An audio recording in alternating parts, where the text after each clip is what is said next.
భావిస్తున్నాం sir. Sir నేను మీ మీద పాట రాశాను సార్. లోకేష్ అన్నయ్య అంటే చాలా ఇష్టం. నేను అన్నయ్య మీద 2 పాటలు రాశాను, బుక్ రాశాను సార్. మీ మీద నేను ఒక పాట రాశాను సార్. 2 చరణాలు మీకోసం నేను పాడాలని అనుకుంటున్నాను. ఒక్క అవకాశం ఇవ్వండి సార్.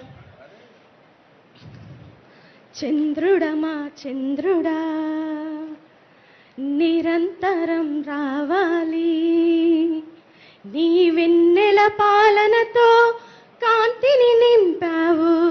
చంద్రుడమా చంద్రుడా నిరంతరం రావాలి, నీ వెన్నెల పాలనతో కాంతిని నింపావు.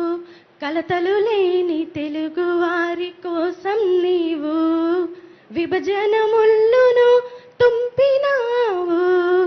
తెలుగు వారి క్షేమాన్ని కోరినావు నీవయ్యా, నీవేనయ్యా నీవయ్యా. రాష్ట్ర పెట్టుబడుల కోసం ఉషస్సుగా మారవు, యువతకు స్ఫూర్తిగా నిలచి భవితగా మారవు. చంద్రుడమా చంద్రుడా ఆంధ్రుల ఆత్మ గౌరవానికి ప్రతీకగా నిలిచావు, చిరస్థాయిగా నిలిచే చరిత్ర వయ్యావు. చంద్రుడమా చంద్రుడా ఆకలి బాధ లేకుండా చేసిన వీరుడవు నీవు. Thank you sir.